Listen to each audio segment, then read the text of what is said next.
The car had been sitting under grey tarp in Bay 3 for so long that the mechanics had stopped looking at it, not because it wasn't worth looking at, because it hurt too.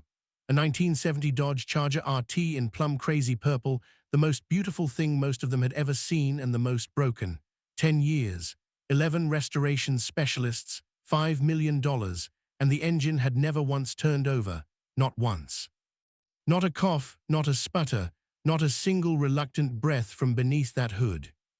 That changed the morning Marcus Hale walked into Pinnacle Restorations with grease already on his knuckles, a name badge from a delivery company clipped to his jacket, and a boy who had been dead for 3 years still living so completely behind his eyes that the shop foreman, a man named Declan, who had been doing this work for 31 years, took one look at Marcus and quietly told the junior tech standing beside him to give them the bay. If you've never watched a man fall apart standing still, you haven't seen grief the way Marcus Hale wore it. Stay with this story, because what happens next will change how you see everything. If this story already has you, go ahead and subscribe right now. Hit the bell so you never miss a story like this one. This channel exists for moments exactly like what you're about to hear. Pinnacle Restorations sat at the end of a long industrial road in Charlotte, North Carolina, in a building that had once been a textile warehouse and had kept the bones of something that used to matter. The ceilings were high and bare. The floor drains ran in clean lines toward the back wall. The lighting was the serious, shadowless kind that made every surface honest. Clients brought cars, here the way people bring photographs to a restorer, carefully, with both hands, and the full weight of what the thing meant to them held just beneath the surface of every conversation. Claudette Osei had owned Pinnacle for 14 years. She was 53, spoke 4 languages, and had learned cars the way she had learned everything else in her life, by refusing to accept that any of it was beyond her. She had rebuilt her first engine on a kitchen table in her apartment at 22. She had opened Pinnacle at 39 with a single bay and a reputation that traveled faster than her marketing budget. Now she had 6 bays, 8 full-time technicians, and a waiting list that ran 4 months long on a slow quarter. She had taken the Charger as a favor. That was the part she never said aloud to clients, the part she kept folded away in the back of her business decisions like a receipt she wasn't ready to throw out.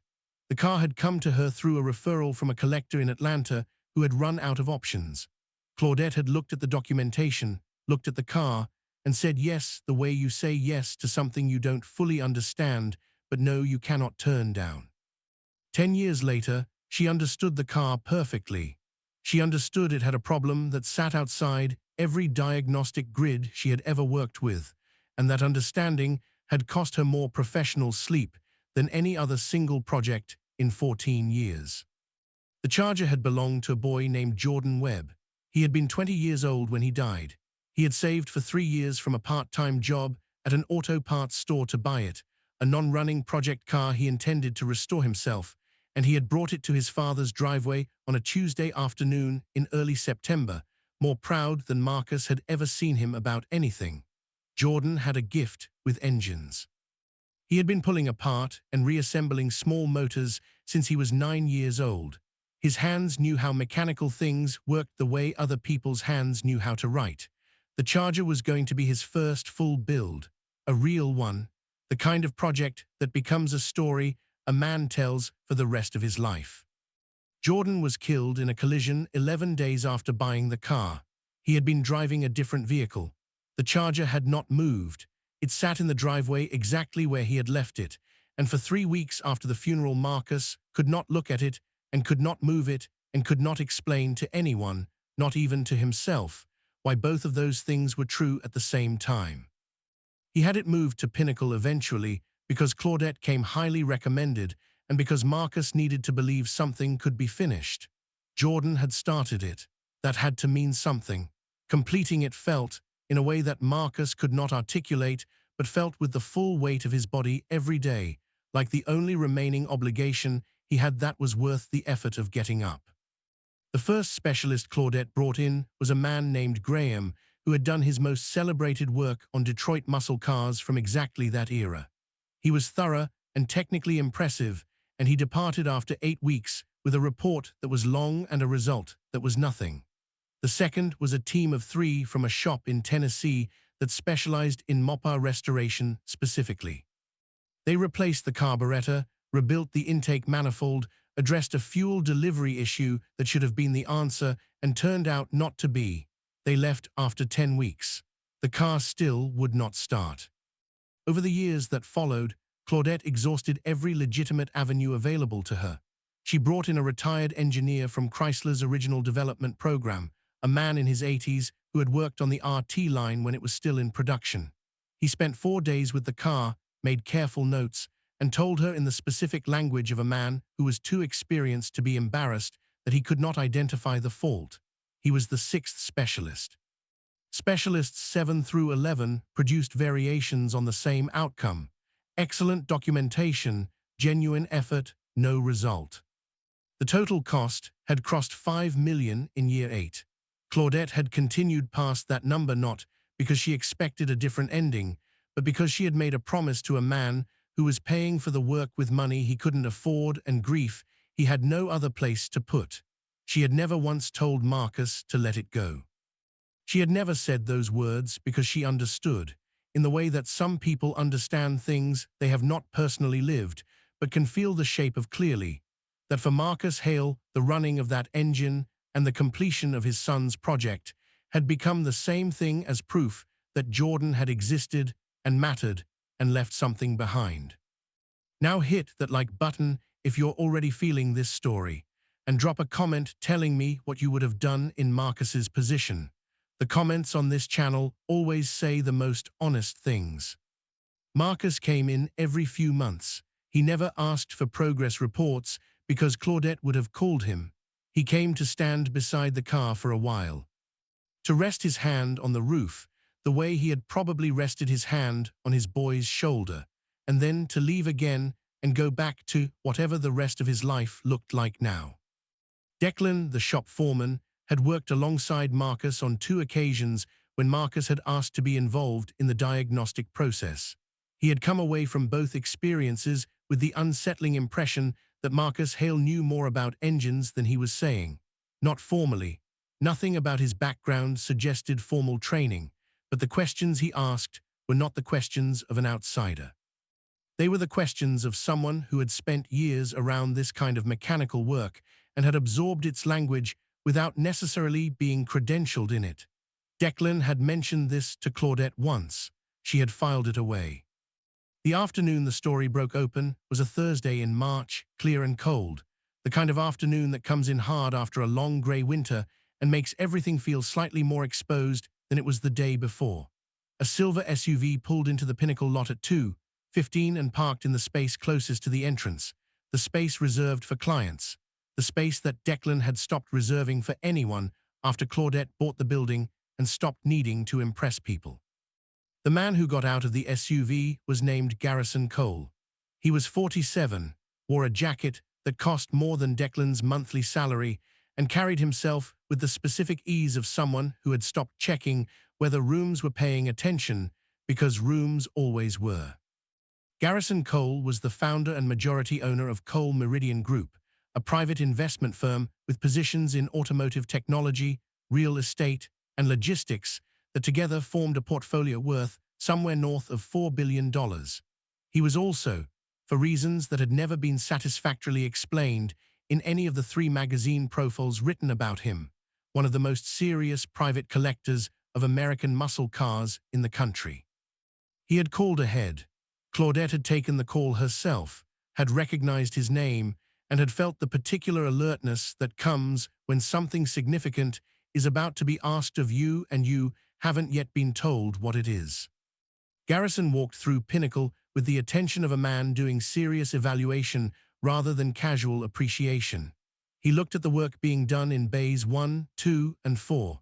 He asked 2 technical questions that Declan answered and that told Garrison what he needed to know about the shop's actual competence.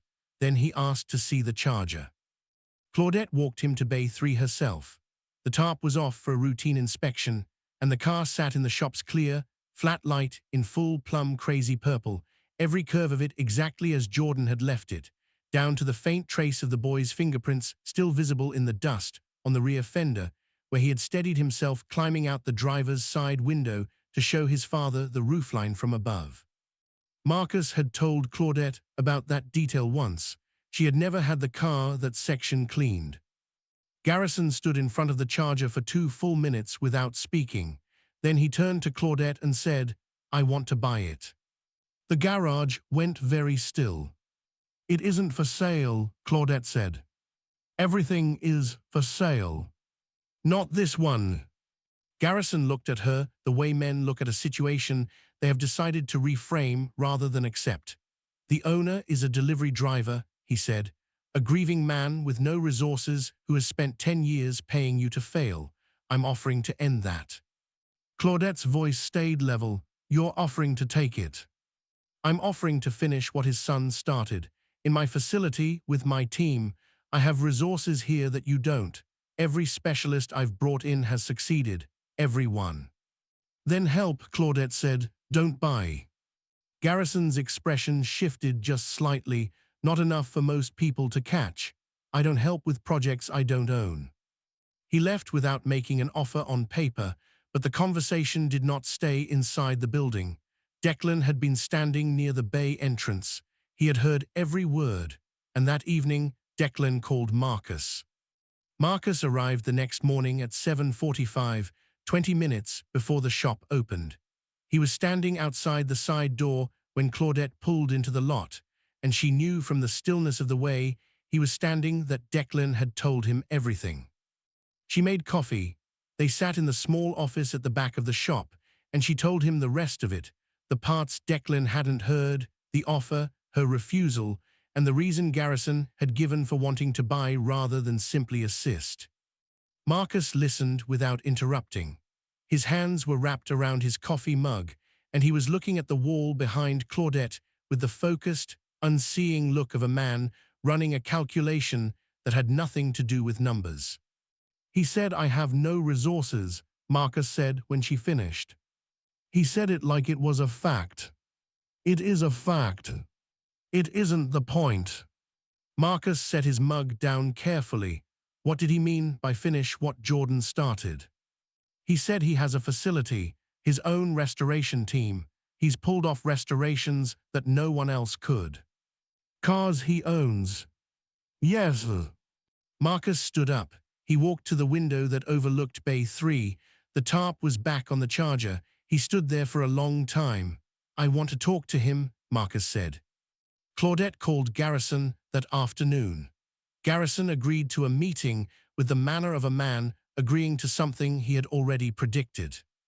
They met in Garrison's offices on the 15th floor of a building in uptown Charlotte, in a conference room that was primarily glass and had a view that made everything below it look scaled down and manageable. Garrison sat at one end of the table. Marcus sat at the other. Claudette had offered to come. Marcus had thanked her and come alone. "You said you could finish what my son started," Marcus said. He did not sit the way people sit when they are in rooms that are designed to make them feel smaller. He sat the way he always sat, straight and still, with the economy of a man who had spent years doing physical work and had never wasted a movement in his life. "I want to know what that means to you." Garrison leaned back slightly. "It means the car gets finished, running, properly restored to original spec, your son's project completed. In your facility." "Yes." "Owned by you." "The ownership question is secondary to the result." "It isn't," Marcus said. "It's the whole thing. Jordan bought that car, he worked for it. I've been finishing it for him for 10 years because it was his. The moment it becomes yours, it stops being his. You understand what I'm saying?" Garrison was quiet for a moment. He was a man accustomed to reconfiguring the terms of a conversation. And he was finding that Marcus Hale was not offering him a configuration to work with. Marcus wasn't arguing. He wasn't pleading. He was simply stating the truth of something in a way that didn't leave a gap to negotiate through. "What if I told you," Garrison said slowly, "that I know what's wrong with it?" The room held. "Then tell me," Marcus said. "I need something in return." "What?" 48 hours in the bay, my team, my tools. If I fix it, You give me a one-time driving privilege, not ownership, just the privilege of driving it once on a closed track with you present." Marcus looked at him for a long, measuring moment. "Why?" Garrison was quiet for a beat longer than the question required. "Because I had a '70 Charger when I was 19. I wrecked it 2 weeks after I bought it. I walked away. The car didn't." He paused. "Some things you don't get a second attempt at. Most things, actually." The silence that followed was a different kind of silence than the ones that had come before it. "You tell me what's wrong with it first," Marcus said. "Then I decide." Garrison agreed. He explained it the way a man explains something he has been carrying a long time and is relieved to finally set down. The 1970 Charger RT in Plum Crazy had a factory-installed anomaly, an assembly variance that occurred in a small number of units from a specific production run in late summer of that year. Combination of a non-standard ignition timing offset and a mismatched fuel delivery calibration that worked in precise opposition to each other when the engine was cold started. Every specialist who had worked on the car had addressed one or the other. No one had addressed both in the correct sequence, because addressing both required knowing the anomaly existed, and the documentation for that production run had been partially lost in a warehouse fire at a Chrysler archive facility in 1988. Garrison knew because he had spent 6 years locating a surviving copy of the original assembly record. Not for this car specifically, for his own wrecked Charger, which he had never actually stopped looking for an explanation for, even 30 years later. "I found it 8 months ago," he said. "When Claudette's situation came across my desk through a collector contact, I recognized the description immediately." Marcus was looking at him steadily. "You've had this information for 8 months." "Yes." "And you led with an offer to buy." The word sat there. Garrison did not look away. "Yes," he said quietly, "I did." Marcus said nothing for a moment. "Then, you came to a grieving man with information that could complete his son's car, and your first move was to try to take it." "I understand how that reads." "I'm not reading it," Marcus said. "I'm telling you what it is." Garrison was silent. The glass around them caught the afternoon light and held it, and outside the city moved at its reduced, manageable scale, and in the room between these two men something was being measured that had nothing to do with cars. "I'm going to give you the technical documentation," Garrison said finally. "All of it, unconditionally. No purchase, no claim, no driving privilege. I'm going to give it to you and to Claudette, and you can fix it yourselves or have someone else fix it. I don't need to be involved." Marcus looked at him for a long time. "Why?" "Because it's the right thing." "That's not why." Garrison was quiet again, and then, in the voice of a man removing something he has been wearing too long, "Because I have a son, he's 16, and if something happened to him and someone sat on the answer to the thing that mattered most to him for 8 months because they wanted to own the outcome," he stopped. "I don't want to be that person." If you're still watching, this is exactly why I tell these stories. Hit subscribe right now. You deserve more of this. Claudette had the documentation in her hands by the following morning. She read it twice. Then she called Declan into her office and read it a third time with him sitting across from her, both of them going quiet at the same moment when they understood what they were looking at. "All of them," Declan said finally, "all 11 specialists, and not one of them had this. It's a lost document. It wouldn't have been in any database they searched. And this man had it. For 8 months. Declan sat back. Marcus knew he gave it over clean, no strings. Marcus was in the room. Declan was quiet for a moment. What did Marcus say? Claudette looked at the document in her hands. He said thank you, and then he asked Garrison if he wanted to be present when they started it. The work took 11 hours. Marcus was there for all of it. He had asked to be, and Claudette had not hesitated. He had not asked to participate, had not offered opinions, had not been anything other than present. But there were 2 moments during the process where Declan, without explanation or request, had turned to Marcus and shown him what they were doing before doing it, not for approval, just for witness, the way you show someone something important before it becomes past tense. Marcus understood both of those moments for exactly what they were. He did not speak either time. He looked at what Declan was showing him, and then he nodded, and then Declan continued. Garrison arrived at 7 in the evening. He came alone, without announcement, and stood near the bay entrance in a jacket he had not changed from that morning. He had been told 11 a.m. was the target. He had arrived 4 hours early and simply waited. No one commented on this. At 7:42 in the evening, 10 years, 2 months, and 11 days after a 20-year-old named Jordan Webb had driven a non-running 1970 Dodge Charger RT into his father's driveway more proud than he had ever been about anything, Declan turned the key. The engine started. The sound that came out of that Charger was not the polite turnover of a project completed on schedule. It was a V8 finding its voice after a decade of silence, low and broad, and full of the particular authority that only American muscle from that era carries, the sound of something built to be exactly what it was and nothing else. And it filled Bay 3 and the whole of Pinnacle Restorations and went out through the walls into the cold March evening like an announcement. Marcus stood at the driver's side window. His right hand went to the roof of the car. His left hand went to his mouth. He did not cry the way people cry in movies. He stood very still and his eyes closed, and he stayed that way for a full 30 seconds while the engine ran, and whatever was happening behind his face in those 30 seconds belonged only to him and to a boy in a driveway in September who had been more proud than anyone had ever seen him. Declan turned the engine off. The bay went quiet. No one spoke for a moment. Grace, Claudette's office manager, who had come down from upstairs without being asked, had her hand pressed flat against her sternum and was looking at the floor. Declan was looking at his own hands. Claudette was looking at Marcus. Garrison was looking at Marcus too, from the bay entrance, and his expression had in it something that was not the satisfaction of a transaction completed. It was something older and less comfortable. The expression of a man who has understood too late what he almost cost someone and is in the process of deciding what to do with that understanding. Marcus turned. He looked at Claudette first, and the look between them said everything that the 10 years had been. Then he looked at Garrison. He crossed the bay. He extended his hand.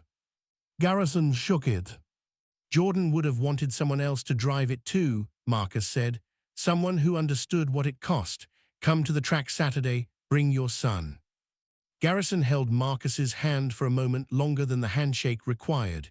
He said nothing, because there was nothing that would have been adequate, and he was apparently a man who had finally learned the difference between that and silence. That Saturday, on a closed private track outside Charlotte, Marcus Hale drove his son's Charger for the first time. He drove it slowly for the first lap, both hands on the wheel at positions his son would have recognized, and the engine ran exactly as it was supposed to run, full and even and without hesitation. On the second lap, he drove it the way Jordan would have wanted it driven, and when he came around the final bend and pulled to a stop, he sat in the car with the engine idling for a long time before he got out. Garrison drove it on the fourth lap. He drove it the way a man drives something he has been waiting a long time to properly understand, carefully, and with the full attention of someone who knows this is the only time and intends to give it what it deserves. His son, 16 and wide-eyed, in the way of boys who have not yet learned to hide how much things affect them, stood at the track's edge and watched, and when Garrison came around the final turn, the boy was already running toward the car before it had stopped. The Charger now lives in a climate-controlled private garage registered in the name of Jordan Webb, through a legal trust that Marcus established with assistance he did not expect from a source he would not have predicted. It does not race. It does not sit as a display piece. Twice a year, Marcus drives it on that same private track, and once a year he takes it to a car show in Charlotte, where Jordan used to go with him on weekends when the boy was small. And the car turns heads the way Plum Crazy has always turned heads, and Marcus answers questions about it with the patience of a man who has learned that telling the story is its own form of honoring it. The documentation that Garrison provided sits in the car's file at Pinnacle Restorations in a sealed folder. Claudette has made 2 additional copies, one for Marcus and one for an archive of her own. On the cover of the folder, in Declan's handwriting, are the words, "What it took, what it cost, what it was worth." Marcus still comes to Pinnacle occasionally, not to check on anything, just to pass through, to exchange a few words with Declan, to drink bad coffee in the back office with Claudette. Sometimes he brings something from the bakery near his apartment without being asked. He is not the same man who brought that car in 10 years ago, but he carries the difference without apology, the way you carry the evidence of something that tested you and didn't break you, which is the only honest way to carry it. There is a photograph in the Pinnacle break room that Grace put up without asking anyone first. It is a photo taken on a Saturday in March, blurry at the edges, because Grace took it on her phone from too far away and zoomed in. The Charger in Plum Crazy, engine running, Marcus standing beside it with his hand on the roof and his eyes closed, and just at the frame's edge, barely visible, a 16-year-old boy beginning to run toward a car that has just come around a final turn. Declan has asked Grace more than once to straighten the frame. It is always slightly crooked. Grace says it looks fine. Declan doesn't push it. Subscribe and share this story with someone who needs it today. Every story on this channel is about one thing: the people who refuse to let the things that matter disappear. That's all it's ever been about.